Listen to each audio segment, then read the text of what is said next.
Many of his subjects described entering some other kind of world that was kind of parallel to, or just behind, or somehow within, or just outside our world, that had more dimensions.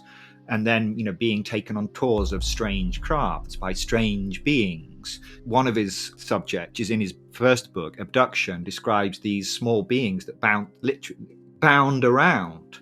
Now that phrase, if anyone's familiar with Terence McKenna, will know about these beings that bound, from the walls or whatever, right? The experience clearly had many parallels with the kind of experience people have when they smoke tea, and that they enter this highly technological environment and are greeted by or experimented upon by these incredibly intelligent non-human beings. They often come in the night, sometimes through walls, sometimes through thought, sometimes in ships, sometimes in impossible, hyperbolic, geometric, luminous, fractal palaces. But regardless of how they manifest for millennia, people have been describing close encounters with non-human intelligences. Some call them aliens, others machine elves. The way they appear, their messages vary. But the one thing everybody who has these encounters seems to be sure of is that we are not alone. And what you think is reality is just a tiny fraction of the truth. In this one, we explore, or really attempt to explore, the unexplorable, the mind-bending intersection of the UFO phenomenon, the phenomenon broadly, and the molecule known as DMT, the so-called spirit molecule. Why is it that so many DMT experiencers report being pulled into alien realms, greeted by beings that seem indistinguishable, in some cases, from aliens? And why do abductees completely sober describe encounters that sound eerily similar to DMT entities? Is there a common source or intelligence or dimension behind these experiences? Or are we just reaching? Well, neuropharmacologist and consciousness explorer Dr. Andrew Gallimore thinks there's something there, and he makes the argument pretty convincingly. He's the author of the new book Death by Astonishment, as well as Alien Information Theory and Reality Switch Technologies, and he's really become one of, if not the leading voice in the mystery that is the whole milieu of DMT. All of the portals that you will need for both Dr. Andrew Gallimore and myself are in the description. If you'd be so kind, do tickle that algorithm, like, subscribe, comment, share. It does help us out. I'll be honest, I've got the dashboard pulled up. I don't like what I'm seeing, my friends. Like 80% of regular viewers are unsubscribed. Why? What are we doing? Hit the button. Also, do subscribe to Third Eye Drops wherever you listen to audio podcasts, because we've got hundreds of episodes in our back catalog with some truly brilliant beings, including Andrew Gallimore. And we've got a new but rapidly expanding members channel. So if you want more content, full mind melds, Q&As, and more, tab over there and join, or you can join over at patreon.com/Third Eye Drops. And depending on your pledge level there, not only will you get content, you'll get access to a patron-only Discord server, and we do monthly hangs on Zoom. I do hope to wrap with you there, but presently, let's meld minds with Dr. Andrew Gallimore. Wonderful, truly, to have you back in the mind meld, Andrew. The last one we did is, I think it's one of my most popular episodes ever, and I think it's obvious why. I think you have some of the most sophisticated, technical, and philosophically interesting thoughts on one of the most interesting topics there is. Thank you. Well, it's good to be back. You could probably guess, but when I was looking at the chapter listing, I went straight to chapter 15, the intelligence. And I loved it even more right off the bat because it opens with this Terence McKenna quote that I want to read quick. It's, "This thing is what seems to be, it's a galactic intelligence. It's 1 billion years old.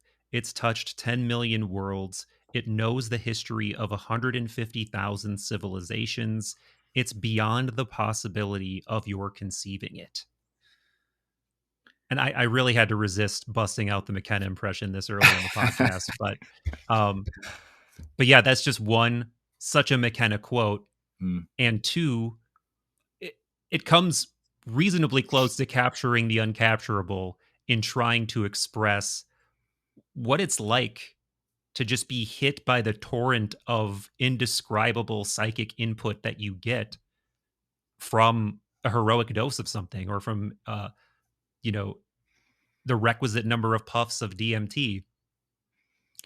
uh, like it's just almost impossible to conceive of the notion, well, for me it is impossible to conceive of the notion that that said influx of information is coming purely from within us. Oh, I agree. I mean, that's the it's as you say, it's very difficult to explain that sensation, and easy for someone who's never experienced it to say that it's information flowing from your temporal lobe systems, or it's information flowing from deeper unconscious structures, and these are easy things to say, but to someone who's actually experienced that flood, that download, that rush of highly structured, often highly technical, immensely meaningful, and immensely dense, informationally rich, infused with intelligence, clearly the product of not just an intelligence, but of a profound intelligence. That's kind of, when you experience it, that's obvious. It's undeniable. You can't. There's no other explanation for it, and that typifies DMT. I think, particularly DMT, other molecules as well at higher dose levels. But with DMT, it's guaranteed almost that if you get a good hit, that you're going to be confronted by an intelligence, the immensity of which you simply don't have words for, and there probably aren't words for it. We can Yeah. fumble around for words, as I'm kind of doing now, to try and get this impression Right. across, but it's impossible for Yeah. me to explain to anyone who's never experienced this download of information how fucking bizarre and intense and inexplicable it is, even to modern neuroscience, which is what I try to make a point of make clear in the book, is that DMT remains a mystery. Yeah. Yeah. And you being an expert in neuroscience, you know damn well when there's like reductive hand waving going on by people who are trying to explain away the hyper alien, indescribable nature of the Mysterium Tremendum, and whatever what's the positive one? Is it the Mysterium Fascinosum or something? Um, The only there's one two I've of them. heard is the Tremendum one. Yeah. Yeah, yeah. I figured out that Tremendum is supposed to be associated with like terror or Mm. existential like overwhelm in a almost in a pretty negative way, and then Fascinosum is supposed to be like, the opposite, where it's just like wonder and awe. But anyway, yeah, like what is this sort of reductive argument that you typically hear? And then I guess you could just from there launch into why it doesn't work. Well, there's several. The most basic one is, it's a hallucination, um, some form of, that could be compared to the hallucinations of psychotics, for example.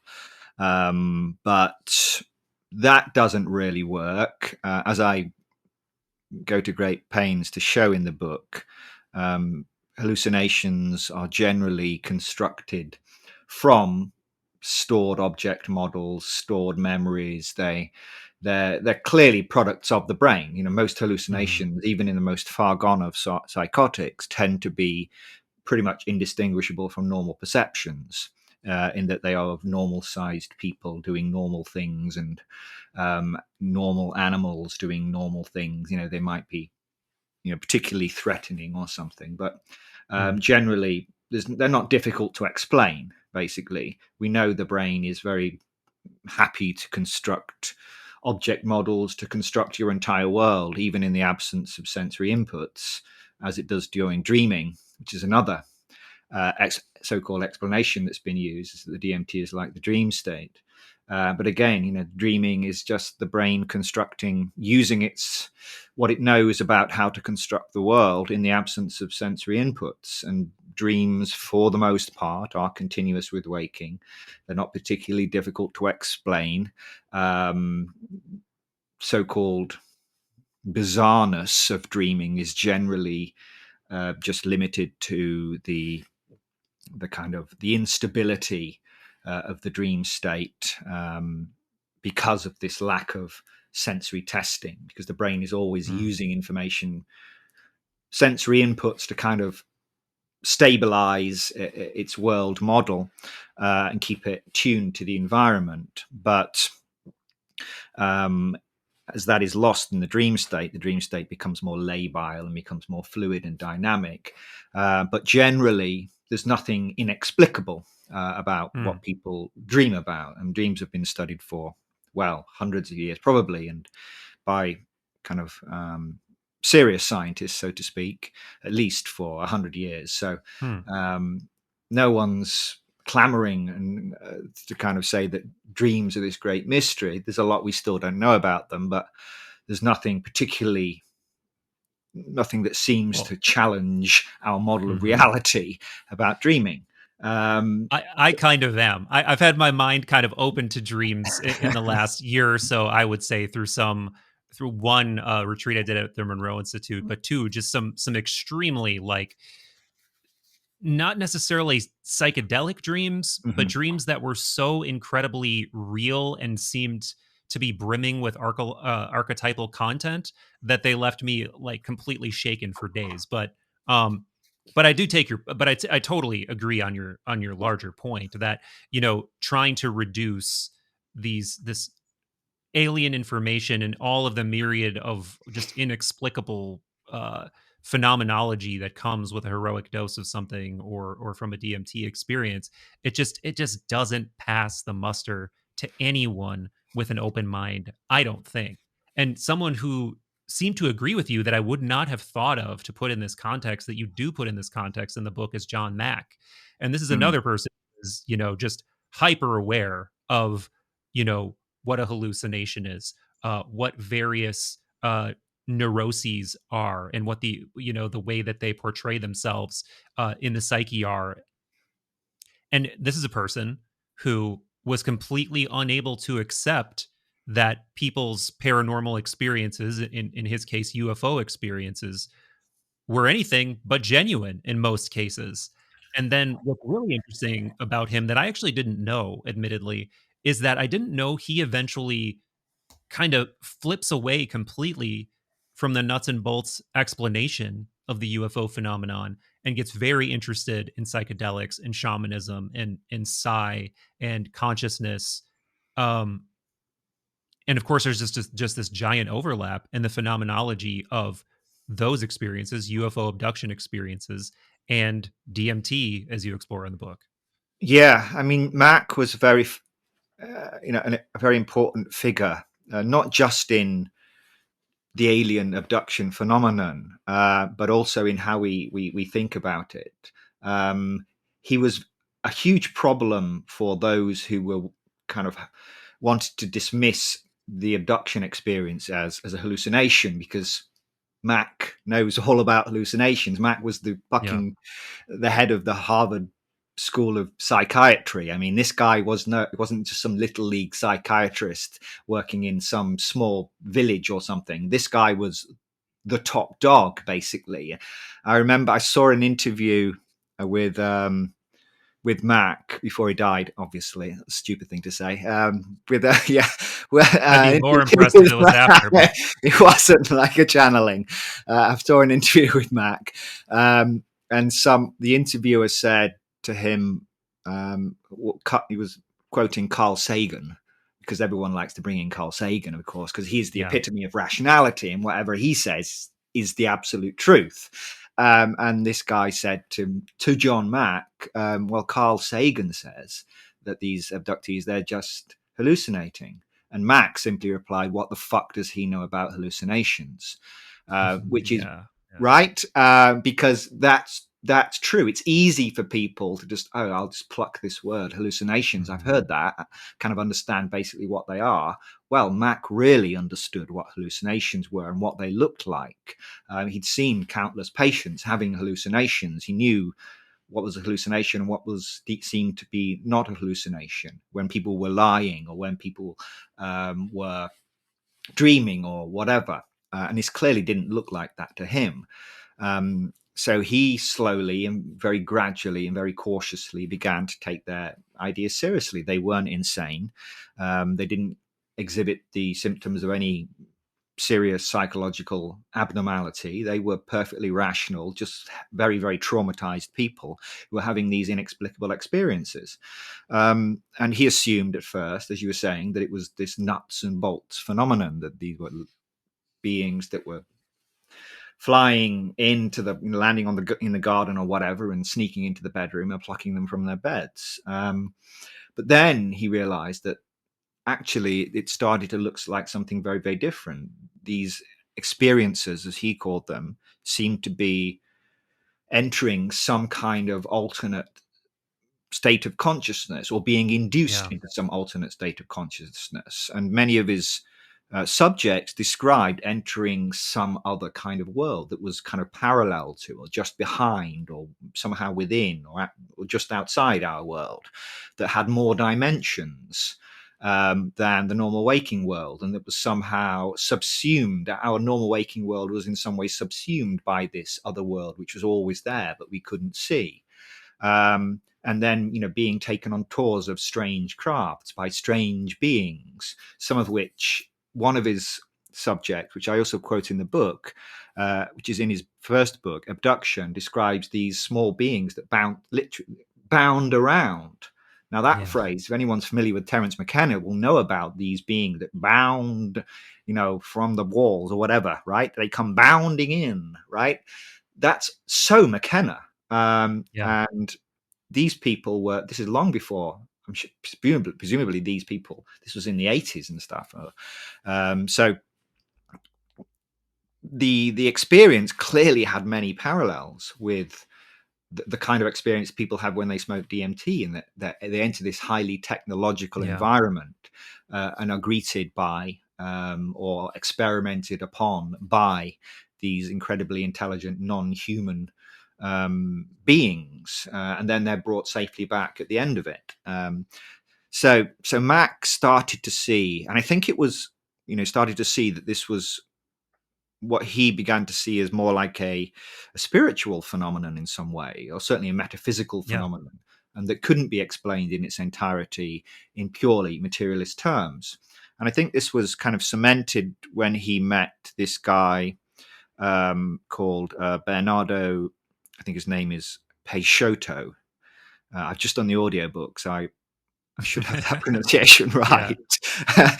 But anyway, he was this shaman guy in the Amazon. I completely forget which country, but anyway, Yeah, I just earlier read the name of the tribe, and I would Ura Ura. absolutely. Yeah, I'll leave that one to you. That's a difficult one. What was it called? What were they called? Ura Ura. Oh, Peixoto. Yeah, that was in the intelligence chapter, right? There we go. Yep. Uru Iwawao people. There we go. Bernardo Peixoto, yes, of the in northern Brazil. So yeah, I'm not going to read from the book, but yeah, this Uru Iwawao people literally means people from the stars, um, Yeah, right. and they believe that a long time ago beings arrived in spaceships and taught their people how to plant corn and do these kind of things, very practical things, and Peixoto's view of these beings was decidedly non-physical. He himself had an experience of seeing one of these beings, I think, across a lake or something at night, staring at him, and he was scared, obviously, as you would be.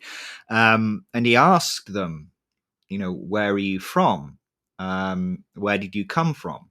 And they simply replied, we came from nowhere, which Yeah. to him meant they must be everywhere. So these beings that are both nowhere and everywhere at the same time. And to me, that sounds like some kind of intelligence that doesn't exist physically in the normal Yeah. way. Um, Yeah. and so Mack started to think that maybe this alien abduction phenomenon was indeed an interaction with some kind of non-physical intelligence that was both everywhere and nowhere. And he spoke to McKenna. He was interviewed by David J. Brown, who asked him specifically about this, about the connections between the Hmm. DMT state, and he definitely saw the parallels between the kind of altered state of consciousness that takes you to another world under the influence of DMT, and this apparent altered state of consciousness that takes you what he behind what he called the theater screen of reality and into this Hmm. alternate world Hmm. occupied by these beings. So yeah, I think there's a lot we can learn from the abduction phenomenon without having to assume that we're talking about these physical wet-bodied beings, but rather Right. something else. Yeah, man. The phenomenology harmonizes just so troublingly well that for me, as someone who's taken large amounts of tryptamines and is interested in the UFO topic, I've never had an encounter with a alien being, but in reading so many different experiences, reading books by Valet, reading even your chapter, it's like, man, how do you dismiss the fact that even the entities that are encountered by people in these states, both psychedelic and abducted, are a lot of times described very similarly? Bounding small creatures, of course, the mantids, the reptilians. Rick Strassman told me the first time he broke through on DMT, when Terence McKenna gave it to him, he had a vision of grays. Like it was like reality ripped open, and there were gray aliens on the other side of like this rip in reality, just kind of looking at him. And I think he was saying like, now do you see? Now do Now you do you see? I think he see? said that's what they were saying to him, and they were Yeah. just looking at him with these like glistening cosmic eyes, and he's just like, I see something. I don't know what I'm supposed to see, but yeah, this like, and then digging deeper into aside from like the surface level imagery in these experiences, the fact that it immediately snaps into this kind of psi communication that doesn't require words, it's just like transmission of thoughts, and you just know how to do it, and you know how to receive it, and you seem to know how to give it back and interact. It's almost as if something is just like a veil is taken off of a faculty that we already have. And I'll kick it over to you before I ramble further, because but I will just add this in is the most recent piece of content I'm working on right now is from Robert Monroe's book Journeys Out of the Body. Mm. And there's this chapter in the book that like turns very speculative and very existential, and he posits that in this chapter that there's something unique about the way sentient life evolved on planet Earth.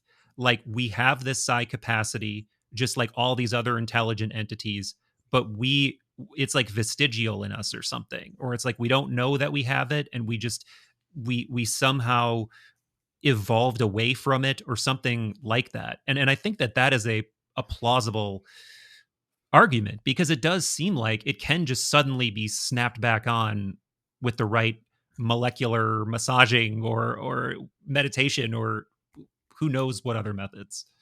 I'll be honest, my friends, my relationship with caffeine is borderline intense. I've dabbled with practically every energy potion on the market, but when Magic Mind reached out to me and said, "Hey, we've practically cracked the code on caffeine, want to try it?" I said yes. Yes, I do. And now they're a sponsor. They use a technology called a nano encapsulation, which basically means the caffeine time releases over 3 to 4 hours. That means a steady, calm energy. Also, they now have 3 versions: Max, Original, and Free. And according to Magic Mind's own little algorithmic oracle they have, this didn't surprise me at all. Apparently, I am a Max guy. But on some occasions, I honestly do vibe more with the Free or the Original. The Original is the one in golden yellow. It has a moderate amount of caffeine. Then when it comes to the caffeine free version, I have to say, I was honestly shocked because I really felt the effect sans caffeine. I think it's that alchemy of functional mushrooms and adaptogens and vitamins. My mom is actually sensitive to caffeine,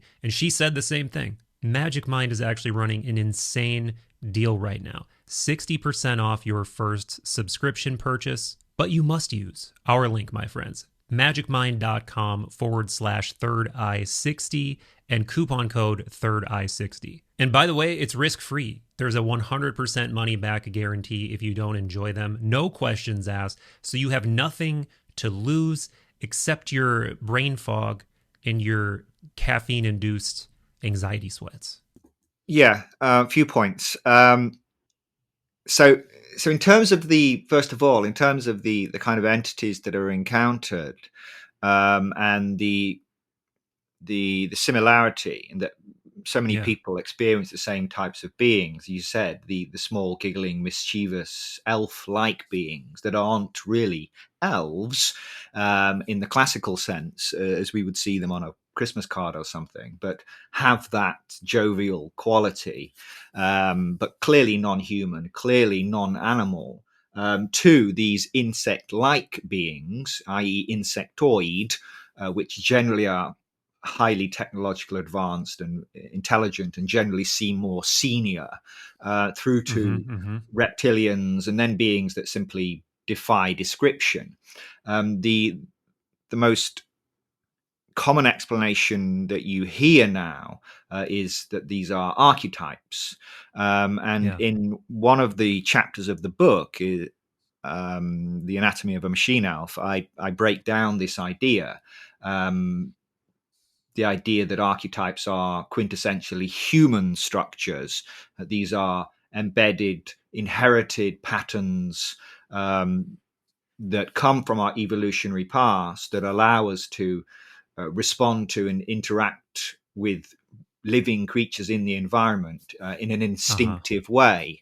So they provide us with these very stereotyped patterns of ways of kind of detecting certain types of humans in the environment and certain types of animals, such as snakes, but also all the different types of humans as well. So the way you respond to your mother is different to the way you respond to a stranger, or to a baby, or to an elder within the group with a lot of experience and knowledge, what you might call a wise old man.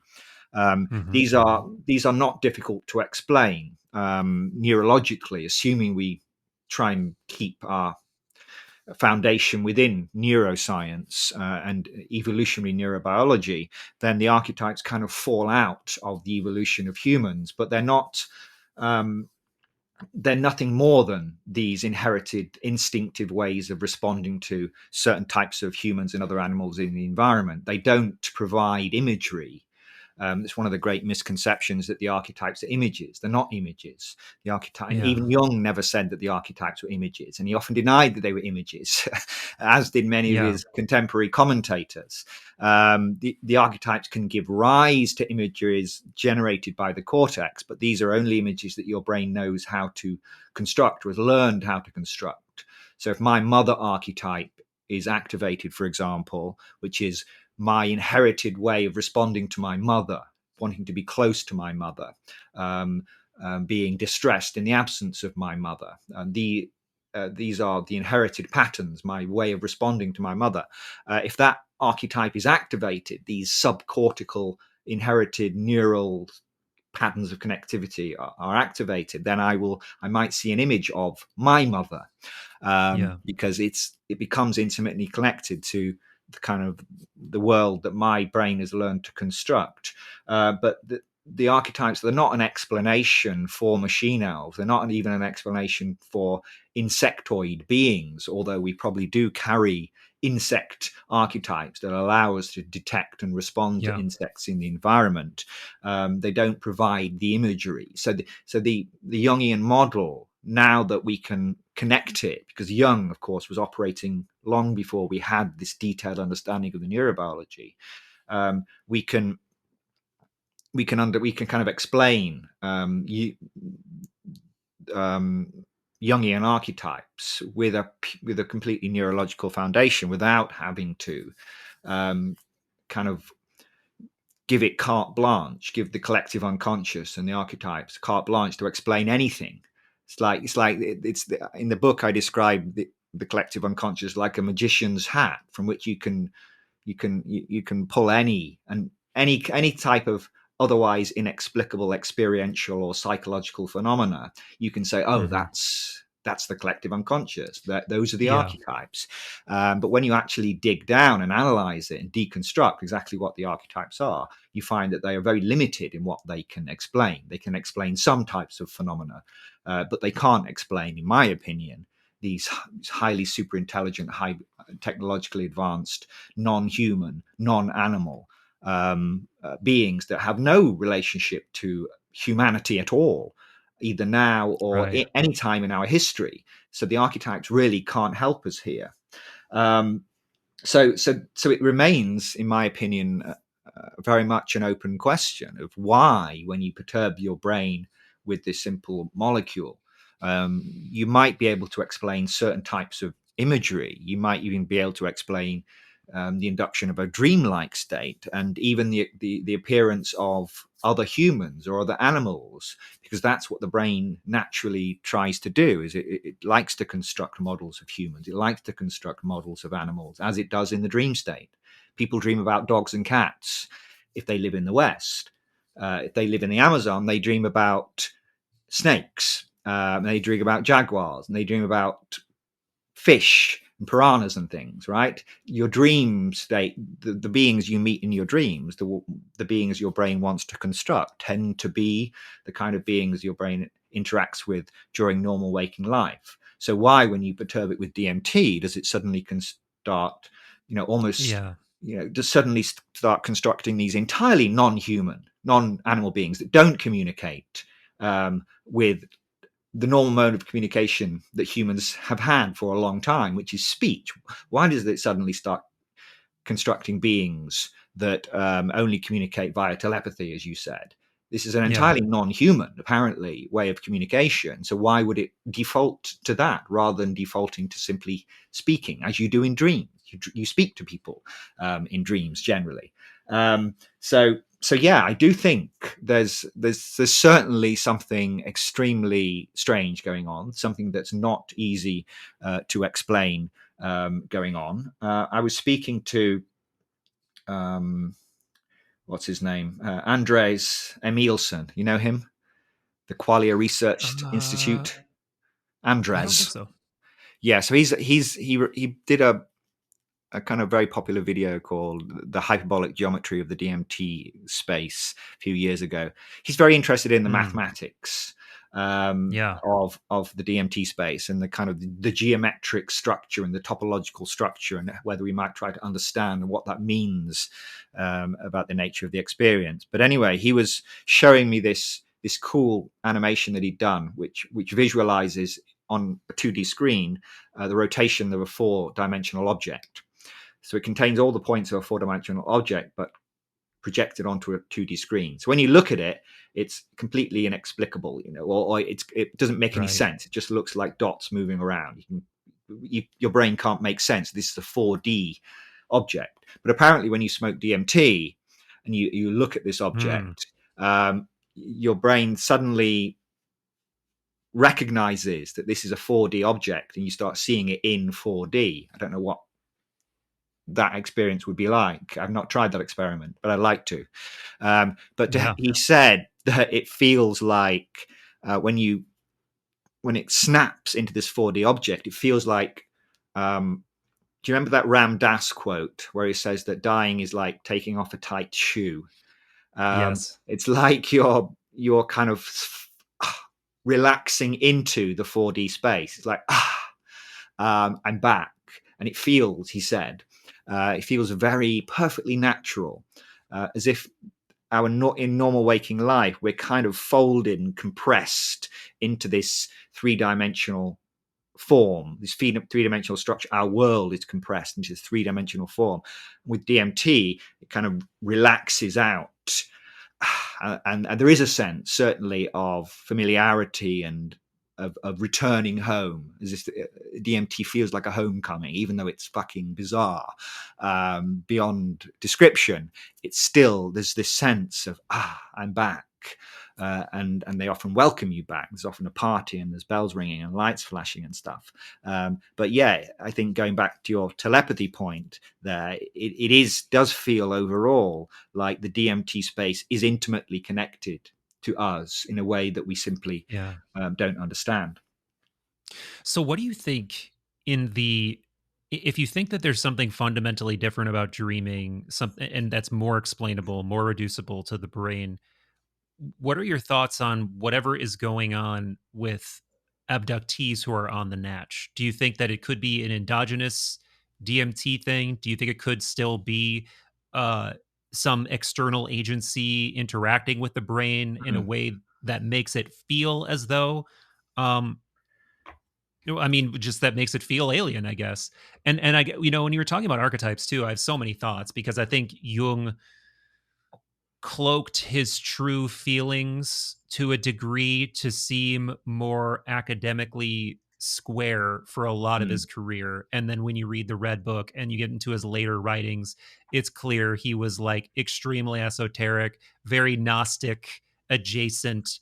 Somewhere in his collected works, he says the archetypes are the Platonic eidos, like they are Mm. the Platonic forms, like they're not just reducible to like he would often say in other writings, like instincts and evolutionary images and whatever that have like stained the psyche from time immemorial or whatever. Like I think on some level he was transposing that idea into a realm that he could feel okay about in the daylight, but deeper down he was more of like an idealist, Gnostic, Platonic, alchemical, hermetic thinker, and I think that sort of comes out later. But anyway, I bring that up because I would imagine that you've considered this idea that part of the reason the appearance of the phenomenon is so mercurial a lot of the time and can appear in these ways is because it kind of uses archetypes as masks. And it in the way that, you know, it presents itself can change. I mean, this is what people like Valet think, obviously. Obvious to you and I, maybe not obvious to everyone. But yeah, before I continue, Mm. the for the first question about people on the Natch who experience abduction like experiences, do you think there could be a role DMT has there? Yeah, I mean, it's possible that they are using. I mean, who knows, right? I mean, I'm speculating wildly here, Yeah. but I have speculated before that perhaps they might be using potentially DMT. Whether you can imagine a being interacting with our neural machinery, and I think that's what's happening here, both with DMT and with the abduction phenomena, is that they're accessing our neural machinery in some way and inducing our brain to construct these models. Because I think when you enter the DMT state, the world you're experiencing is still one that's being represented in the brain, I think, but I just don't think it's being generated spontaneously. And in the book, I describe this as like a directed world. So it's not like not like a sensed world in that you're seeing in the same way that you sense the environment, in that you're kind of receiving information through the sensory organs and using that to inform and modulate and constrain and test this model being constructed by a brain. Nor is it a dreamt world that's completely disconnected from sensory inputs, from external sensory inputs, but more of a directed world in that the information is being directed into the brain. Some intelligent agent, the nature and origin of which I don't know, is somehow gaining access. And DMT is somehow allowing that intelligence to gain access to your neural machinery and basically to seize control, to commandeer your brain's world building apparatus to construct these visions. You know, that's how they communicate with us. I don't think Yeah. that when you see an insectoid alien, it actually has an insectoid form, because it doesn't really make any sense to me that a discarnate being of some sort, assuming that's what it is, I don't think that these insectoids are on another planet and it's simply a communication technology in that way. I don't think you're kind of like a portal to another planet or something. I think what's happening is that they are taking on a form, or as you say, a mask. They are giving themselves a form so that you can recognize them as a being. And sometimes they're quite explicit about this. In one of the trip reports I actually quote in the book, I think these beings, this girl or guy, I forget which, but anyway, was smoked DMT, and there were these mantis-like beings over him, and he said, "Are you really mantises?" And they said, no, we're not actually mantises, but we appear like this, right? This is just a form we use. And going back to Bernardo Peixoto, he also said, I mean, he's coming from a very different worldview, that these beings use form because that's what we understand. We are a creature of visual form. That's how we make sense of the world. So for us to understand their presence and note their presence, that these intelligences are there, they use these forms. And even John Lilly, when he was taking large doses of ketamine, and entering this, what he called the extraterrestrial reality, these intelligence within that space also made it clear to him in no uncertain terms that he was constructing the space, and he was constructing their form, so that they could interact with each other. That's what I think links all of these things together. Is you've got this machine in our heads, this world building machine, and sometimes it can be hacked under certain circumstances. Whether that, I don't think that always requires DMT at all, but I think DMT is the most efficient tool that we have to instantaneously generate this very fluid and malleable and perturbable neural state that allows these intelligences to gain access and take control and use our brain to construct their world. And just before I finish, I will just mention there was a paper published by the Imperial College research team just in the last few weeks that actually demonstrated this neurological state in DMT. So you have, I forget what the title of the paper was, but it basically showed that in the presence of DMT, the brain enters this state where it becomes much more sensitive to external perturbations. So you stimulate the brain in some way, whether it's through visual sensory information or other means, or electrically or whatever, and it responds much more strongly. The neural activity can be manipulated much more easily in the DMT state. And so this is precisely the kind of state that I was proposing existed in the presence of DMT, and which is in the book. But unfortunately, the paper wasn't in the book because it came out a couple of months too late. But it's nice to see that these, what to many would seem like wild speculations on my part, seem to be borne out to some extent, at least, by the neuroscience, which is showing this kind of highly sensitive, malleable state of the brain that these beings can access, whether using DMT or through other means, maybe even during the dream state, when the brain isn't being polluted, so to speak, by sensory inputs, or in a deep ketamine state in a sensory isolation chamber, or many other states potentially can allow these intelligences, these intelligent agents, to gain access. It's fascinating. It's fascinating.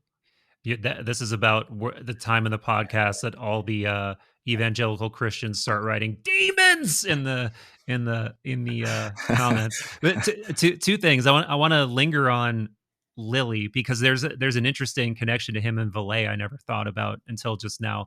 But two, before we go away from the neuroscience, one of the things that I've struggled to understand as a layperson that I should ask you is that there seems to be, like, from the articles I've read, the brain under the influence of tryptamines seems to go into this more entropic state where a Mhm. lot of the usual network clusters are not firing like they normally do.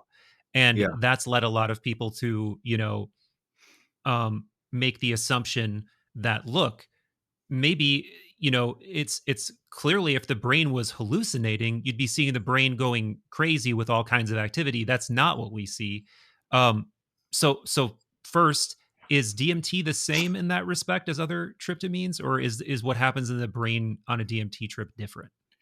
It's similar in some ways, but Okay. then in other ways it's very different. I mean, experientially, clearly it's very different.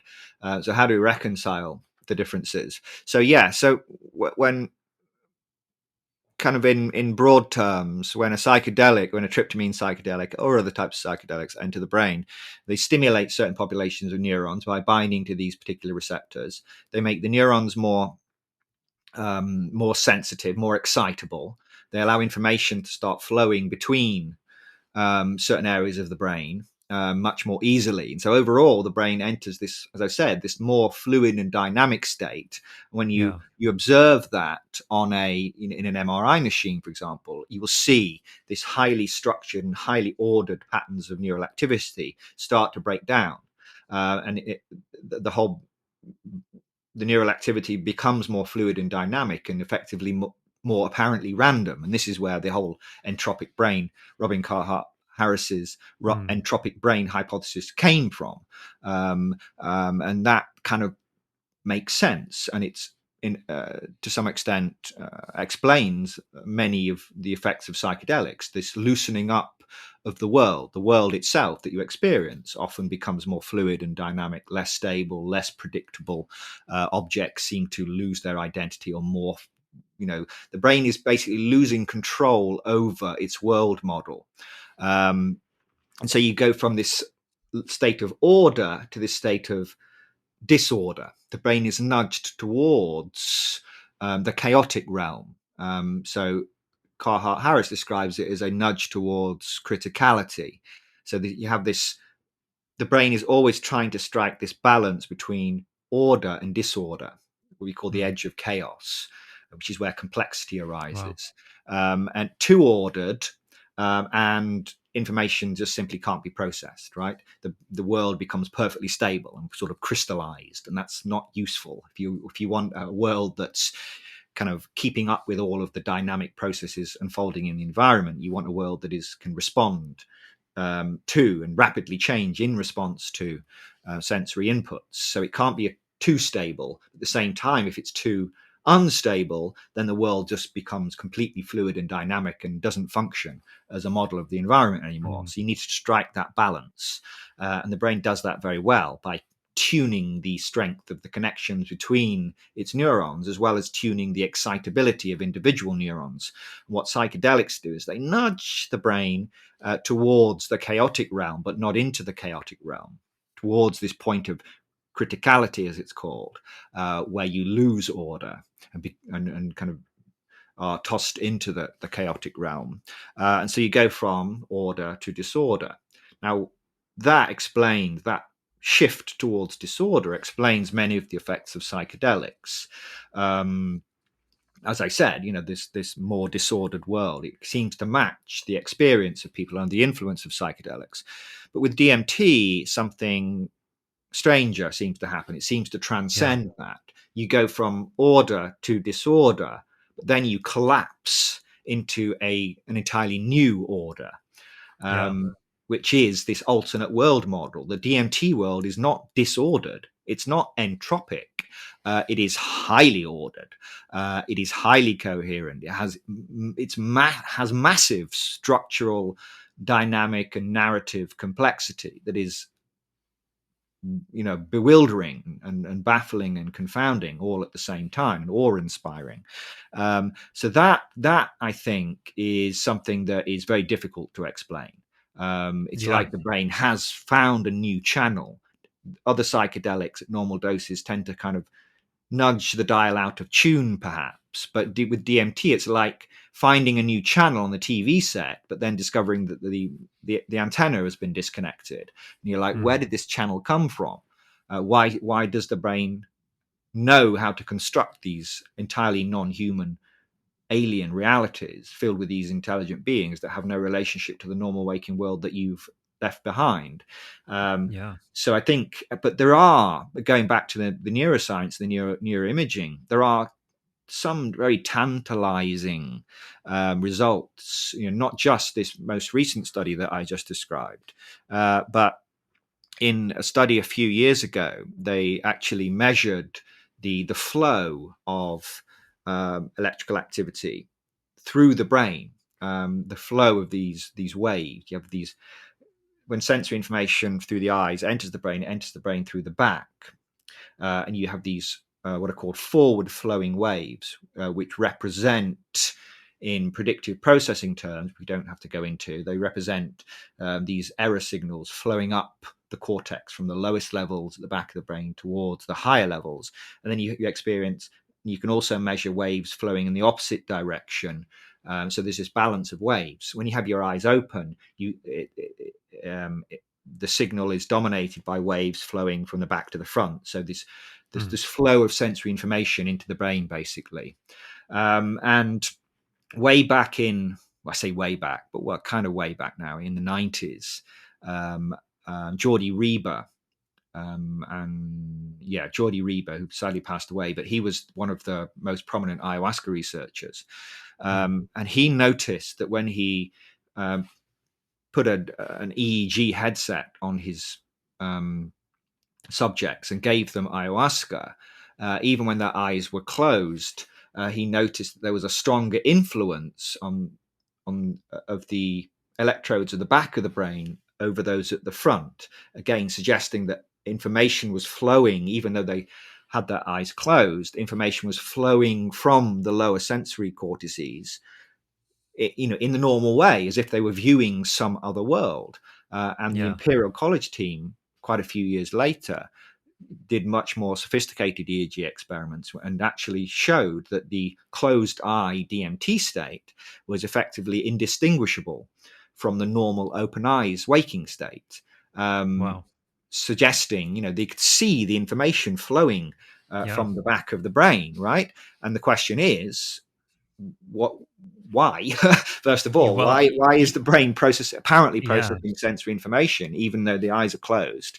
Of course, in Reba's paper and others, they say, oh, this is noise, this is spontaneous activity emerging from the lower sensory cortices. My response to that is, wait a minute, this clearly isn't spontaneous activity of the lower sensory cortices. We can use that to explain, form constants, going back to Heinrich Kluwer, cobwebs or geometric patterns, that kind of thing can be explained by spontaneous activity of the lower sensory cortices, but not complex alien realities filled with strange beings. Yeah. That doesn't make any sense. Cortical noise just seemed like a silly explanation, but of course that's the best they had.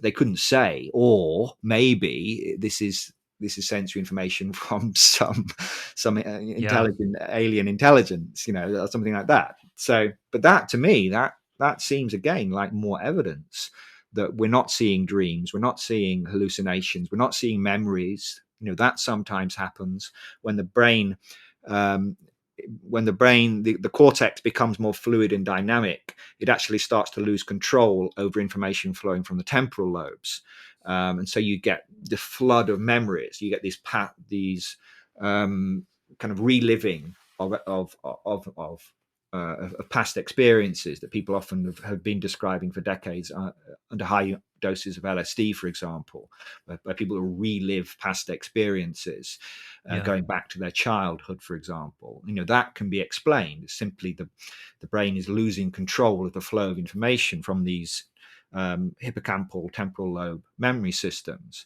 But that doesn't explain it either. That certainly doesn't explain the DMT state. So again, the question is, where is this information coming from to construct these entirely alien worlds? Yeah. Well, I mean, it's impossible for me as someone who's, you know, uh, deeply fascinated with Platonism and really mystical traditions the world over. Nearly all of them talk about a kind of like soul sense or eye of the soul. And I don't even want to say one of the few times I'll say third eye in a non-tongue in cheek way. Anybody The who's name of your had podcast. I know, man. I have a major love hate with it. Um, I had never really had any kind of majorly impactful literal third eye experience until I went to Peru and did ayahuasca.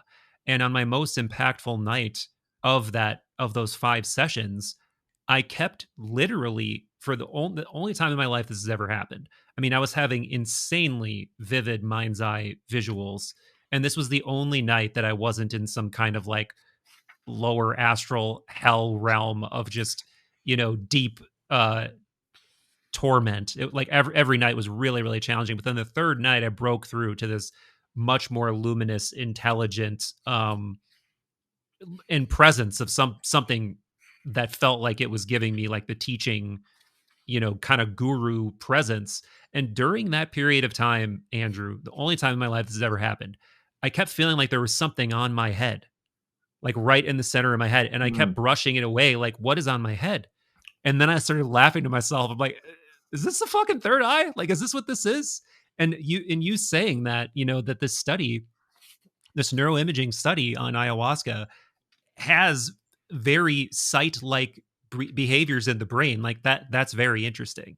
And I mean, I would assume that this is the same with a significant dose of any tryptamine, or do we not know that? Or would you assume that based on the similarities? Because I mean, when you're having these vivid mind's eye, inner eye, other eye experiences, it is kind of like you're seeing stuff, but it's also different. It's the phenomenology is like the closest thing you can say is I saw it, but it's also not Mm. exactly like seeing it with your physical eyes.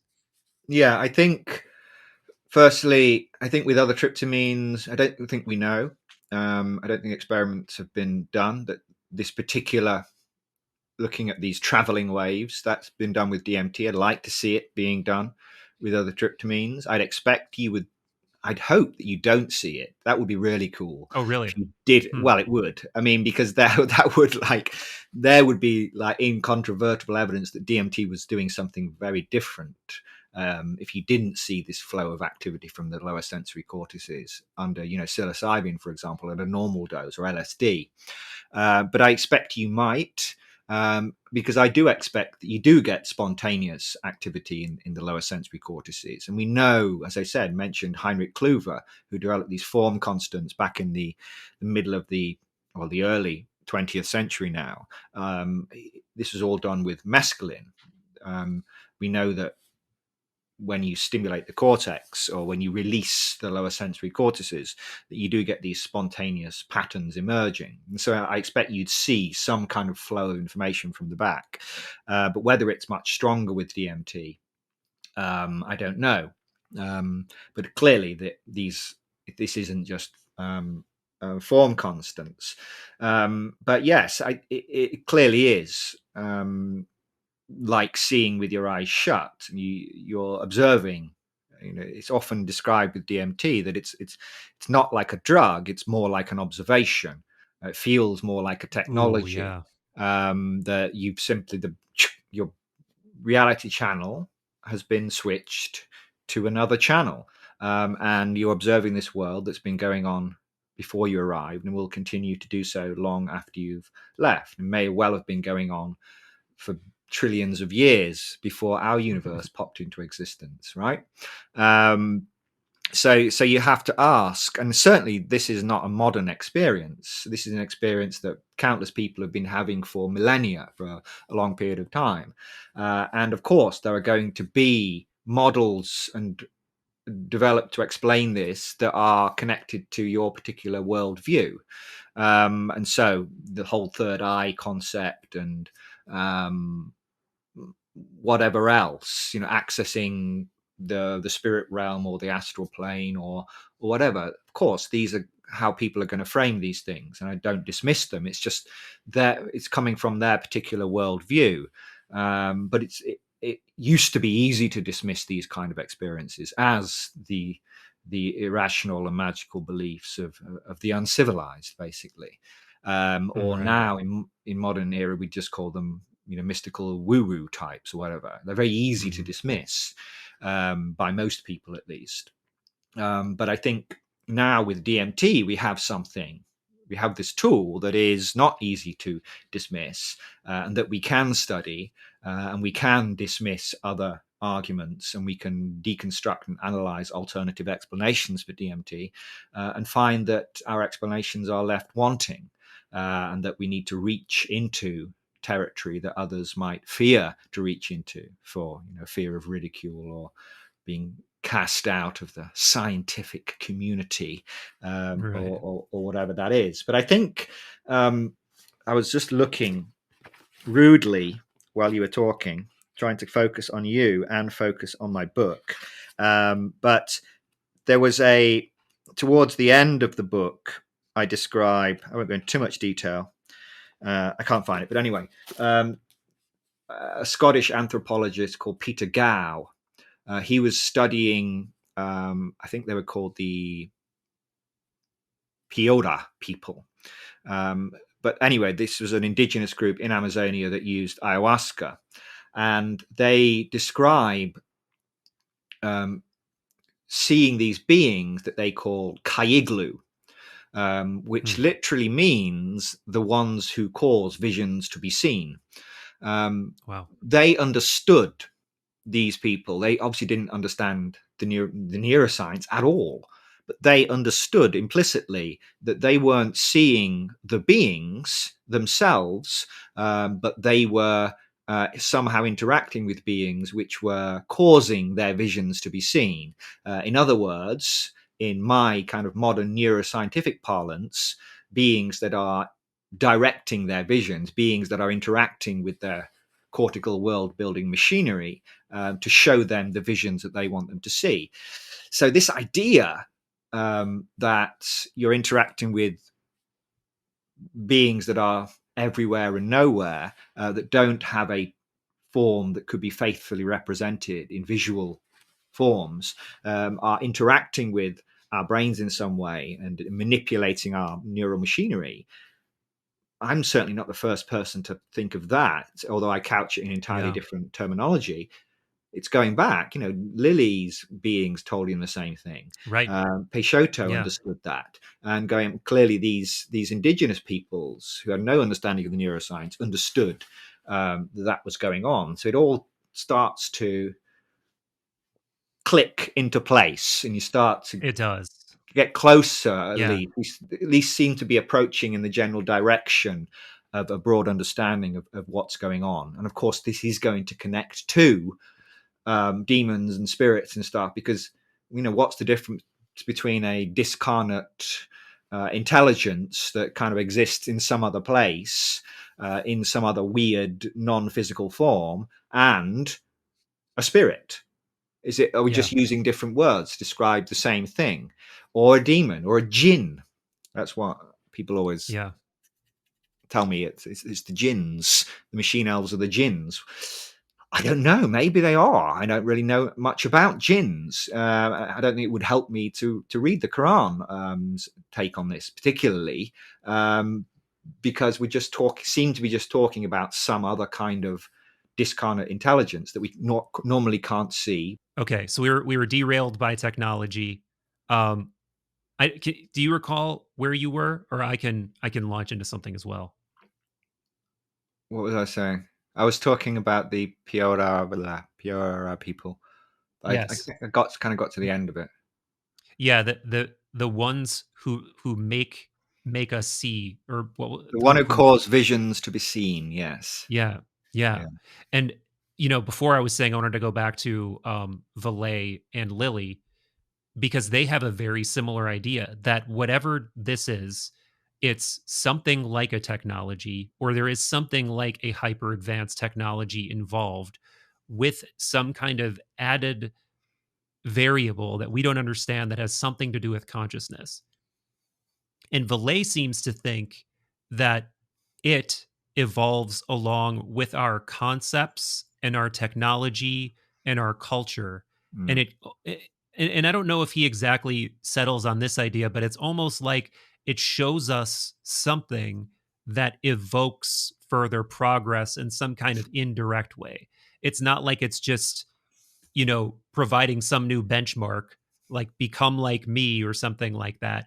But it's almost a mysterious placebo-y way of interacting with humanity non-directly, psycho-spiritually, that does somehow achieve that outcome. But it's also very trickstery, and he's very careful to be not reductive about Mm. it fitting one mold. But it seems like Lilly came to some kind of similar conclusions with whatever that acronym was that we couldn't think of, the echo, it's something earth control something. um and think what you will about about Lilly, because he's definitely a man who's gone deeper than most in terms of Earth his coincidence yes, control yes, office. yes, yes. I love that. I love that. It's very Some bureaucratic. yeah, Yeah. yeah, yeah, yeah. I like that it's an office. It's funny because it almost seems like a new age psychedelic version of sort of like Renaissance esoteric systems. I don't know if you've ever looked at any of these where it's like um their notions of spiritual entity um organization is very hierarchical. Like Mm. there are like littler spirits under the purview of larger spirits, under the purview of larger spirits, and then planetary spirits, and et cetera, et cetera. It's like we were saying before, what's the difference? We're just saying demon or angel or spirit or uh jinn, but it's still kind of the same idea. Or even somebody like Don Hoffman, he's talking about uh conscious agents, like Conscious hierarchy. agents. Yeah. It's hard not to see the parallels. Oh God, yeah. Hoffman. I've been a fan of his work for before he was famous, so to speak, and I definitely drew on his ideas because I think I come across as being, to many people at least, as being this very materialist. Even people even call me a reductionist.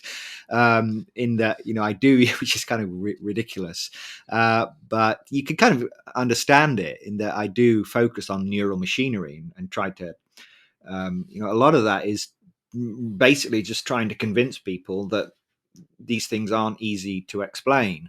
But and I think there's a lot we can learn by invoking our neural machinery because we understand this seems to be the Yeah. tool through which we experience. This is the um, this helps to organize. If consciousness is fundamental in some way, and I probably am an idealist in that I think consciousness is fundamental. I think there's probably nothing else other than consciousness. Um, Ultimately, I think that probably is the ultimate reality. But clearly, consciousness has structure, it has form, it has dynamics, it has temporality, or it can generate that at least.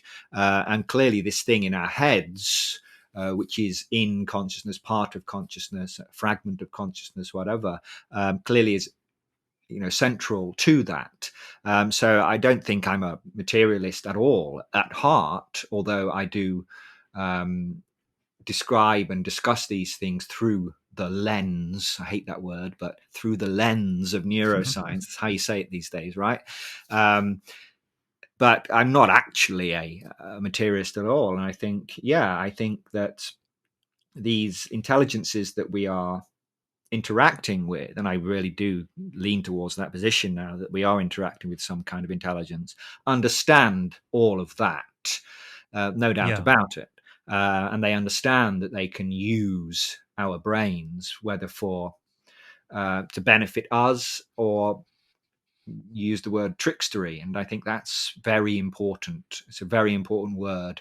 DMT is very tricksy, or the beings that we interact with are very tricksy, and we shouldn't necessarily believe the insights that we receive, or we shouldn't certainly take everything that we see and experience at face value.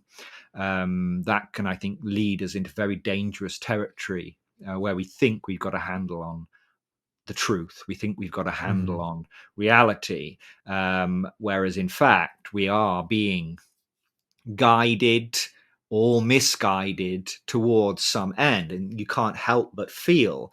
McKenna called it this what did he call it, this attractor at Yeah. the end of time that was Yeah. pulling us towards greater development or greater. The transcendental object at the end of time. You got it, nailed it. Yeah, exactly, that's it, right? And it's hard to escape that feeling, that we are being guided in some way, and that we're not going to be given, it's not going to be some great reveals like, this is the truth, you're ready now. Because I don't think we are ready. I don't think we're even close to being ready to truly understanding DMT. I was speaking to Dennis McKenna just a couple of weeks ago, and we were discussing, why is it, if these beings really do have something to tell us, why aren't they giving us the blueprints to the time machine, or giving the solutions for the unified field equations or whatever? Yeah. And that's what people often ask, is like, if these are real, then why don't they, give us useful Right. information? Why don't they give us technology? And I think that it's such a human centric. It remains this self assured attitude that, of course, if there are these higher intelligence, that's exactly what they're going to be doing. They're going to be giving us, blueprints for time machines, because we're certainly ready to be dealing with that. I mean, we're certainly mature enough, to be given that kind of technology. Sure. I mean, it's kind of stupid, really. So I don't have any assumptions about why they would interact with us in this way, and what the ultimate end might be, because we don't know shit. Yes. And Very that's the important. most important message that we haven't got yet. And until we get that message, I suspect, we're not going to get any. We're not going to be getting the blueprints for the time machine. I'm sorry, but we're certainly not ready for that kind of thing. So it does feel like Yeah. we're being led gradually and slowly towards greater development, and these beings might be involved in that. But I certainly don't think that we're at the stage where we're even close Yeah. to getting to grips with this. But until we accept that DMT remains a true mystery, and that we could in fact be interacting with some kind of intelligent agents, or agent or agents, and until we drop our self-assured attitude and our arrogance that we are it, we are the center of reality, and we are the most intelligent beings, not just in the universe, but in all of existence. Until we Yeah. drop that, then I don't think we're going to make much progress. And you get that sense they like to play with us. There is this trickstery element, and you have to be very, very careful about what you take to be true. We're probably not going to get into this, but the DMT laser experiment. Um, I was thinking about asking you about this. Yeah. Yeah.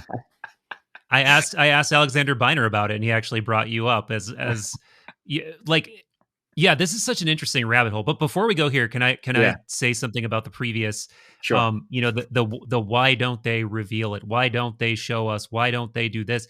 Again, really interesting overlap with the UFO phenomenon, right? If Mm, they're here, why don't they reveal themselves? Why don't they yeah, land on the White House lawn? Why don't they? that's Why it. don't they? Why don't they?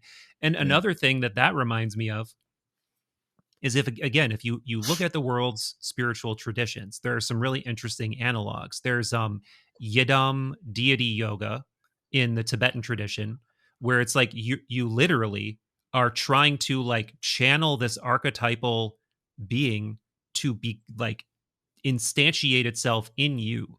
And then also, if you look at in the Neoplatonic tradition, um the practice of theurgy is very similar. This idea of you're trying to take this divine presence and bring it down into you. And what those things both have in common is, get your ego and your ideas and Mm, you out of the equation yeah, completely. And if there's that's it. anything human beings are not fucking doing, it's Yeah. getting out of our own way and like shrinking our own egos to let whatever this is come through. The vast majority of us are not doing it. And that's you could argue that that's what's leading to so many problems in the world, is this lack of unification around what we are, around what's important, around what we should be doing, around what society should be, what should be sacred, what should we not do, what should we not allow. Yeah. Too many different ideas, too many egos cause so much noise and such a lack of directionality. Um, the other thing flew out of my brain. So, oh Well, it's no, it just, was it was going back to go the on. neuroscience piece. So Yeah, yeah. we, it was the question of, I asked you last time, what is DMT, and you said a technology, and it seems like, if you are more adjacent, or you're more warm to calling yourself an idealist now, it's so important to still focus on the brain, as you point out, because, okay, let's say I believe consciousness is fundamental, the brain is a receiver. It's a pretty fucking interesting, sophisticated, multi-layered, incredible receiver. There's a lot going on that we don't understand. And I was going to ask you, so what do you think, if DMT is a technology, is the brain also a technology? And I just introduced like four different things Mm, there. So mm. feel free to run with whichever. Yeah, I mean, I refer to DMT as a technology because, well, to me, that it looks more like a technology, I mean, than it does a drug. I mean, calling it a drug seems like um, seems a bit weak to me, considering, if we do take seriously, as I do, the idea that this is allowing us to interact with some, allowing us to communicate and to interact with, interface with some other much more advanced intelligence. That to me is a technology. That's not just a drug. It's doing far more than manipulating our physiology, which is basically how a drug is defined. It's doing something else. It's gating access to the flow of information from some intelligent agent that we don't know anything about, basically. So that's why I call it a technology, because I want to get away from the idea that this is just a psychedelic drug. Um, um, so so that's why I call DMT a technology. Is the brain also a technology? It could be argued. Again, I think one has to be a little bit careful about calling the brain a technology. I think you can mix too many things in there, and it starts to feel like you're developing your own ideology in a sense. Yeah.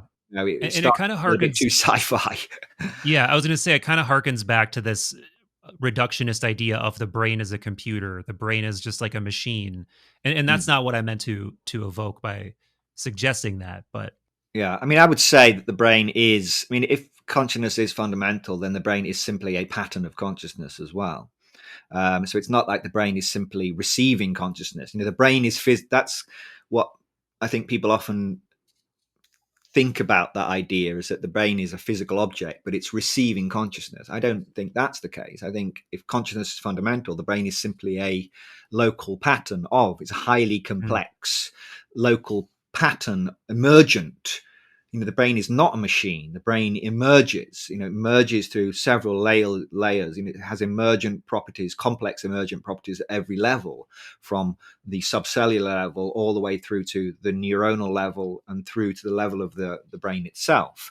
So the brain is constantly emerging from this basic fundamental substrate at the ground of reality, which could well be consciousness. And somewhere this experience of a world emerges as well. So the brain is kind of a pattern of, an emergent pattern of consciousness within consciousness itself. So that would be the kind of the idealistic position. I think yeah, that's kind of Kastrup's position, the other hmm, recently fairly prominent idealist. I yeah. think he gets a lot of things wrong, but in that sense, I think he's probably correct. Um, Another just really interesting intellectual who I think you may have some overlap with, though he's in a completely different discipline, is Mike Levin. Have you looked into his work at all? I've seen his name pop up recently on my Twitter feed. I know a lot of people are getting excited about him, but I don't know much about his work yet. Well, one of the ideas, he openly talks about, and it kind of took him a while and gaining a lot of prestige in his field to want to talk about it openly, but he considers himself to be some flavor of Platonist, in that he thinks biology and biological systems emerge based on these uh hidden patterns of intelligence essentially that are organized in what he calls platonic morphospace. And like he's been able to kind of demonstrate that you can take um things we would not consider to be intelligent and adaptable out of their environment, and just by putting them in a different environment, they just suddenly know how to do this whole suite of things. There's no way that that one little biological object, or xenobot as he calls it, would know how to do that, but yet it does. Yet it knows how to heal a wound, yet it knows how to organize into more complex forms.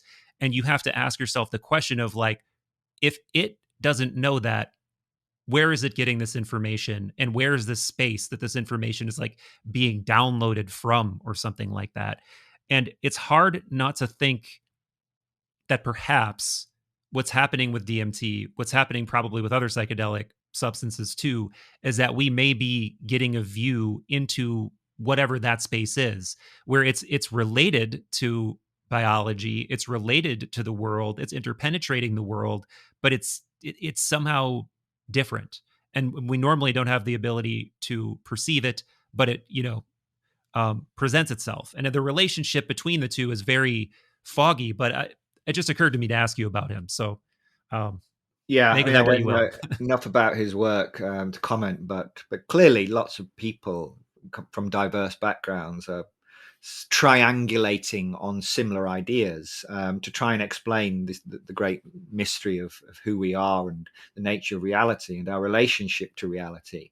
And I think what DMT does is makes it abundantly clear instantaneously that we actually know very little about the true nature of reality, or who we are, or how we are embedded within and interact with reality. I think that remains, and that's a very difficult Yeah.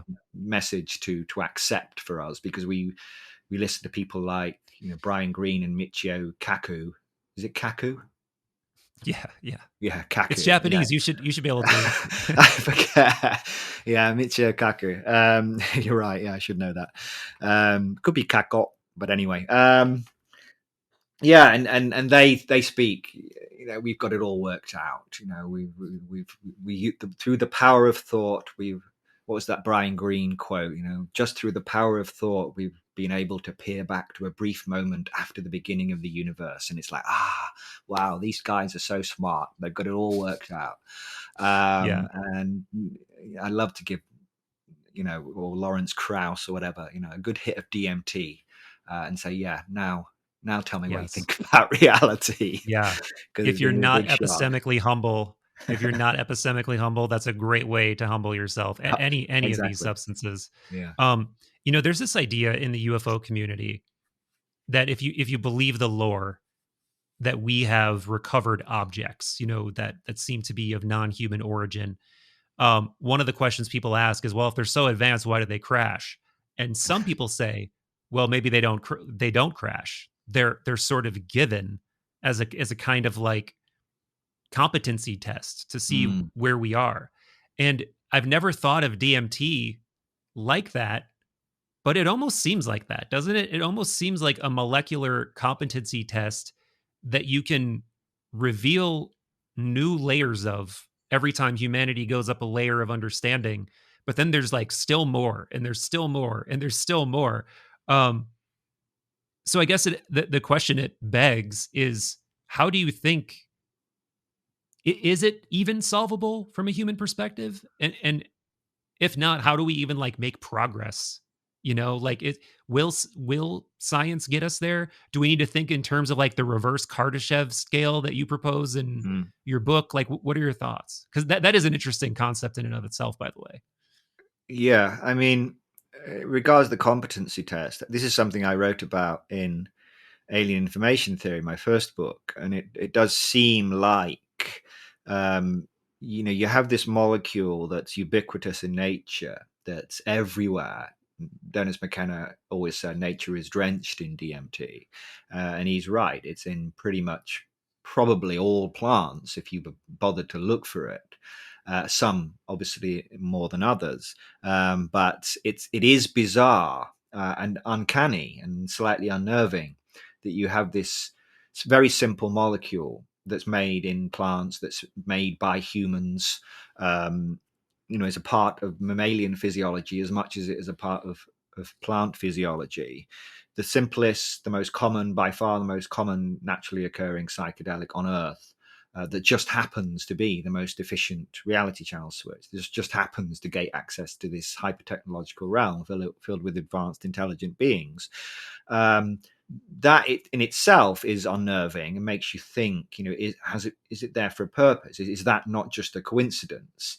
And so you start to think, well, maybe it is some kind of message embedded in our reality. But of course, it's a competency test. It's a test of intelligence, in that you can't simply chew. You can't sort of be munching through these plants in a rather unintelligent way and end up in the DMT space, because it's not orally active. Right. You have to learn how to use it. You have to identify it, or at least identify and develop technologies to use it. So ayahuasca is, in my Yeah. opinion, it's a true pharmacological technology. How they developed it remains somewhat mysterious. But yes, you have to take this plant of all the plants, or one of a pair of plants, either chacruna or chakrapanga, these very rich sources of DMT, and you have to Hmm. combine it with one of these plants, such as Banisteriopsis carpi, the carpi vine, that Yep. contains one of these MAO inhibitors, and you have to consume them both at the same time. So that in itself is something of an intelligence test. But that's far from the end of it, because that will get you so far. That will get you into a kind of an interaction with these intelligences. But that doesn't seem to be the be all and end all of it. And, it wasn't until the 1950s with Stephen Zara, this great Hungarian physician, who decided that he didn't believe the papers that were coming out showing that bufotenine was the active component of these indigenous snuffs, based on the experiments with bufotenine, which weren't particularly impressive, apart from people vomiting and going purple. He thought, no, there's another molecule in here, another alkaloid, DMT, which everyone else had dismissed. Maybe this is it. And he had to isolate it, identify it, and then, of course, he synthesized it and injected it. Well, at first, he swallowed it in increasing doses, up to a gram of DMT he swallowed, and nothing happened. And it wasn't until a colleague suggested he might try injecting it, which is fortunately what he did, close to abandoning DMT. He actually eventually injected it, and the rest, as they say, is history. But then, that gives us a much more efficient and direct access to this space. But again, it's short. It's like a few minutes. So that can't be the be all and end all of the optimal DMT administration technology. And even now, over the last few years, with the work that I started with Rick Strassman, and we start thinking about maybe this short acting DMT molecule, maybe its brevity of action isn't a bug, but a feature of this Right. technology. Its lack of subjective tolerance, this unusual pharmacological quirk of DMT, that it doesn't desensitize the 5-HT2A receptor when it binds to it continuously, like other Yeah. um, Right. psychedelics do. Psilocybin, LSD, after a Hmm. while, the 5-HT2A receptor, which is the primary locus for their effects, eventually it stops working, and it's internalized, and this is why you get this tolerance effect. They've known since the 1960s, I think. I describe it in the book, that DMT doesn't desensitize these receptors, so you can keep pumping someone full of DMT, and they don't develop tolerance, or at least significant tolerance to it, which means that DMT, well, we can use this target controlled intravenous infusion technology with DMT, what's now called DMTX, to bring someone into the DMT state and hold them there. So clearly, we're still learning how to use it, and this takes a massive amount of intelligence. It requires a an extremely intelligent, albeit still rather arrogant species, Right. to actually identify, isolate, and then learn to use this molecule. And we can imagine in the future, or I'm already thinking about DMTX and actually working on a project with the company I work with, Neuroscience in the US, to fund a project to actually study the endogenous regulation of DMT in the human brain, because I think ultimately we Wow. might be dispensing with needles and infusions and actually hacking the brain's endogenous DMT biosynthesis system to naturally raise DMT in the human brain. And so we would directly be induced using our own DMT rather than taking Yeah. it from synthetic or plant material. And just before I finish, I will just mention a trip report by D.M. Turner. Do you know D.M. Turner? I don't. He wrote a book called The Psychedelic Essence of Salvia Divinorum, and he was a very psychedelic advocate back in the 90s, I think. He died in the bath, sadly. An Oh no. untimely death. I don't know if he was on anything at the time, but yeah. D.M. Hopefully he was. Turner. That's Otherwise, not that. yeah, D.M. Turner, DMT. So, he was also very interested in DMT. I don't think that was his real name. But he had an experience with DMT where he flew through he had to negotiate with various beings to let him past, and eventually found himself in this very futuristic domain where there were all these pods in this room, which looked like people. And I think they probably were people, but not people from the present, but perhaps people from the future. And he asked what these pods are, and they explained that they were put in these pods and their brain DMT levels were elevated, were increased, and that allowed them to experience these alternate worlds for extended periods of time. Wow. And so that made me think, maybe that was a vision of our future in some way. Maybe he was being shown after all of these negotiations with the entities that didn't want to let him past, that perhaps, yes, that's what our future will look like, rather than lying on a bed and being infused with DMT. Rather, we would be hacking our own endogenous DMT production system to naturally elevate DMT in our brains and then spend significant portions of our lives within this alternate space. Maybe that, to get back to your original question, is how we progress, is by fully learning what this technology is and how we should be using it. And I think we leave the plant world. That was the initial source of the DMT, or the inspiration for us using DMT. And then we become more fully human in our use of DMT, and that we're using our own DMT production systems. And then maybe we do need to be spending, or certain people need to be spending, days, weeks, months, or even a Yeah. semi-permanent basis in living within. They would be in a pod. I mean, if this feels like the Matrix.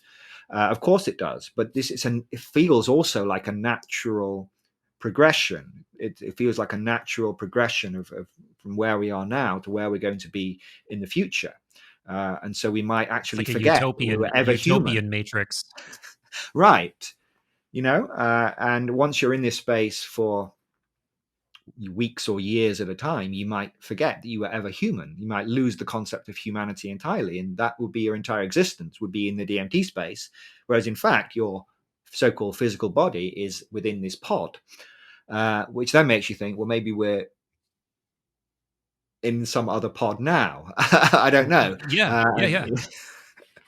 Well, So, I mean, he's not the only one, but Plotinus had this very clearly spelled out. His idea of the undescended self is like when um, Neoplatonists had this idea of a sort of like uh, ascension of the intelligible realm, and the intelligible realm is populated by all kinds of other beings, and you eventually come into contact with something he calls your undescended self, which is kind of like this memory of some higher version of you that pre-exists your material incarnation, and you can like go up and up and up from there until you go back to this kind of like cosmic oneness, tohen as they called it. But like, but yeah, that reminds me very much of that, and so many of facets of the DMT experience remind me of that. So do you have any inkling of how this could be done, the endo DMT? Like, it makes me think of Mm. like, there's been this whole wave of like peptides as of late, where a Yeah, lot of the goal is to get your body to produce its own whatever, and there's like a yeah. peptide, which in and of itself is such a crazy technology. Like, why does a chain of amino acids have this effect where it makes your body do this thing? You probably know more about that than I do, but it just seems like magic to me. um could there be like a DMT peptide that could like make your own endogenous DMT secrete more? Yes. In fact, Wow. that's precisely what we're talking about doing. Is well, Damn, I better patent this. I mean, there was a paper published back in 1977, I think it was. So like 50 years ago, um, these researchers they were doing it in rabbit brain, but mammalian brain at least. Um, they isolated what they did is they isolated blood from these rabbits, and they passed, because they knew that there was this enzyme, INMT, indole N-methyl transferase, which is the key enzyme for production of DMT from tryptamine. So you go from the amino acid tryptophan, which is decarboxylated to give you tryptamine, and that can then be diverted to form serotonin. You can form melatonin, and you can also form DMT by a simple biotransformation by this INMT enzyme. So that's the key Hmm. protein in mammals that converts, that is responsible for production of DMT, the kind of the rate limiting enzyme, so to speak. And what they found was that whilst this blood from the rabbits contained this enzyme INMT, when they passed tryptamine through this blood, um, they found that very little of it was actually being converted to DMT. So it was like the INMT enzyme was being inhibited in some way. There was preventing it from functioning as it should have done to produce DMT from the tryptamine. However, when they then isolated the INMT enzyme and purified it, so it was out of the blood, it was very efficient at converting tryptamine to DMT, which suggested to Wow. them that blood naturally contains an endogenous inhibitor of this enzyme that basically keeps DMT levels low. And they were even Wow. able to isolate a peptide. They weren't able to do full structural characterization and sequencing. I mean, this was 50 years ago, for goodness sake. But they were at least, uh, they could determine its kind of molecular weight at least, and they showed that there was indeed this endogenous peptide, the small, relatively small peptide, just 10 or 20 amino acids, that was able to inhibit INMT, which suggests the moral of the story there is that we all probably carry within us the machinery to produce large amounts of DMT, but it's constantly being inhibited by this endogenous INMT inhibitor. Wow. So the question then is well, can we hack that system? Can we inhibit the inhibitor, so to speak? Can we knock out or disrupt that endogenous constitutive inhibitory system and naturally raise DMT in the brain? So we're actually working on a project now. It's almost ready to lift off with the University of Wow. Florida, working with a team there. We're just kind of finalizing funding for this, that will basically pick up that paper from 1977, which no one picked up at the time. I mean, it's been cited 4 times in 50 years. I mean, some of my papers from for a couple of years ago have got an order of magnitude higher of number of citations. So the idea that a paper, I mean, at the time, it wasn't, DMT in the brain wasn't a big thing. So maybe that explains it, but nobody, surprising really, that no one picked up on this paper and thought, oh, this is a very interesting mechanism going on in the human brain, or potentially the human brain, certainly in mammalian brain, Yeah. that maybe explains why DMT levels, whilst they are present in the brain, seem to be present at very low levels. What's the mechanism that's keeping DMT levels low? So we aim to isolate, properly characterize this peptide, determine exactly what it is. Is it a known peptide, part of a known regulatory system that we can then hack or interact with, pharmacologically using another peptide perhaps? Is it an entirely Mm-hmm. new peptide system that we're unaware of? We don't know. But once we understand it, we can understand how it works. And then potentially, as I say, this is the path towards what you might call endo DMTX. That's it's a bit of a dream at the moment, but yeah, I think we need to be thinking about these things, and we have far more tools and technologies than they had back in 1977 to do this kind of work. So it's not out of the question that in the next 10 years you might be going to a retreat center and just sitting in a pod and being injected perhaps with a small amount, 30 micrograms or something of a small peptide inhibitor, and then boom, you find yourself within the DMT world and your systems are supported. You're being fed by intravenous drip, and your body is maybe cooled down, and waste products are managed. You can manage all of your bodily functions and bodily needs whilst you are away, on an excursion, an extended Holy excursion. Holy shit. That yeah, this real and let me say, doesn't that feel like another level of the competency test potentially passed? Like Right. figuring out how to get beyond this like biological inhibitory system. It is like a challenge that just seems glaringly there, and one that if you bypass it, God, like that. I mean, to say that it could lead to like some kind of psychospiritual evolution sounds a little bit radical or something, but maybe, man, maybe like because it might, it wouldn't be like DMTX, I'm guessing, where it would just be this insanely profound, um, acute experience. It would be something that would build over time that you could maybe even to a degree continue like living your regular life. And then at some point, it would probably reach a threshold where it's like, crazy and you can't even imagine what it would be like because it would be more stable and more regular and more self regulated in your own native system. So yeah, that's mind blowing. But speaking of extended state DMT, what's going on with this DMT island that you were telling me about last time? This place that you that was being worked on. Has anything happened in the last year or so on Yes. that? Yeah. So I mean, it's in the Caribbean, so things move more slowly. They work on Caribbean island time, so to speak. But yeah, we've been working, getting investments and funding. We're just kind of closing deals now. So we have everything we need to get it off the ground. So hopefully within the next few months, we'll start being able to bring people to the island and safely and legally in a much more optimal context than what DMTX participants in Yeah. universities who have to basically in a hospital room basically, not ideal. So we've got Professor Carl Smith, who is the head of the Consciousness Museum. He's very interested in the context of psychedelic states and the setting and how you induce and optimize the setting, because that is crucial. Even with DMT, I think that you're in the right mental state and you're in the right environment, and so we're kind of optimizing all of that.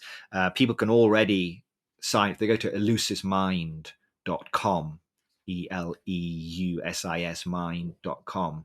The place is Hmm. called Elucis, which of course harkens back to. Who chose that? I didn't choose it. I thought, Yeah. oh, now that's a strong statement. It is. It is a strong statement. I mean, I like it. But yeah, I can see how some people You would. can definitely see people going, my God, Yeah. they're claiming to create the new Eleusis. But, in a way, that's kind of what it is. It's kind of a mystery school in a sense, in the sense that, yeah, you will go to this retreat and you will undergo all of the preparation, and then you will undergo probably a series of DMT infusions, DMTX, sessions with increasing doses until you're ready kind of for the full breakthrough experience. But yeah, it's amazing because we have full carte blanche in terms of the drugs molecules that we can use there, not just DMT, but we can use pretty much anything that we want for consciousness exploration, for research, to allow people who would never have the opportunity to experience DMTX unless they happen to be lucky enough to be selected for one of the small number of studies, which normally have half a dozen or a dozen or more, but generally less than 20 participants. It's very difficult to do that. So here people can go to this beautiful Caribbean island, the Grenadines, and experience DMTX in an optimal setting. So yes, it's definitely happening, but these things take much longer Yeah. than you anticipate, both in terms of getting the funding together and just the whole practicalities of this to do this safely is no small task. But yeah, it's happening. It's happening. It's very exciting. And you know what would be cool is if at least on a limited basis you collaborated with some like classicist weirdo who helped you sort of like recreate some of the elements of the Eleusinian mysteries, and then you could have that be the sort of central kykeon portion of it. Like, the kykeon was this beverage That's that right. Yeah. some scholars suspect had a psychoactive component, probably like Ergot. Yeah. LSA. Yeah. Yeah. Um, but if you recreated, I mean, I feel like I know a lot of people who would love to do something like this, where you sort of do like a whole preparatory, mystery initiation ritual, and then you go into the DMTX under that context. That sounds cool as hell to me, at least. Yeah. Me too. Yeah. Yeah. I don't think it's simply a matter of dropping someone in a room on a bed and just injecting them with DMTX. Is they'd be there for several days. This is not like an outpatient thing, so to speak. It's like you're Right. there, you're in the retreat, you're staying there for maybe a week with several experiences and integration sessions over that period. So it's more than just an injection, an infusion of DMT, but it's the whole everything that surrounds it, the preparation and the integration as well. So yeah, it's going to be completely unique. There's certainly nowhere else in the world where you can do that. I mean, there's many ayahuasca retreats now, but Right. people who want to experience DMTX, particularly, it's very very um, difficult, if not basically impossible for most people. But we aim to change that. Is there a realistic timeline for that? Um,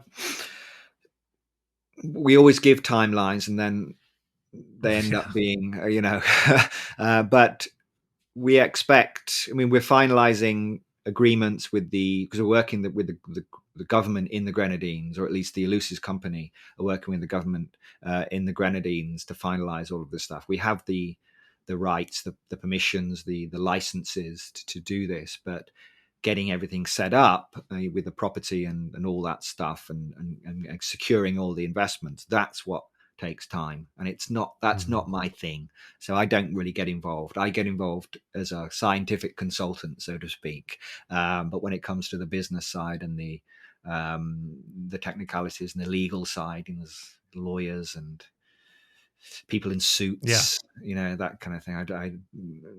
Not my world. No thanks. No. No. Well, hey man, we this has actually somehow already been almost 2 hours. This truly, truly flew Yeah. by. What is your talk on, by the way, at Psychedelic Science? Well, I applied to talk about DMTX and the kind of stuff we were talking about, the idea of Yeah. extension, the origins of DMTX and how we might extend it in the future, endo DMTX stuff. But they kind of rejected my application, and they put me into a panel Hmm. um, where I will give a short presentation. There are three people, but the panel was something like DMT, Hinduism, Taoism, and I don't know what it was, but it was something Interesting. very an unusual Yeah. juxtaposition of me and then these very kind of metaphysical Hinduist.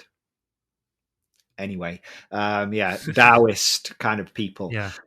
So I have no idea what that's going to be like, but it should be an interesting discussion at least.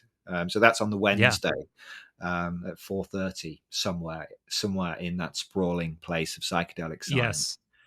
Yeah. It is sprawling, but I will find my way to that talk, my friend, and I look very Thank much you. forward to it.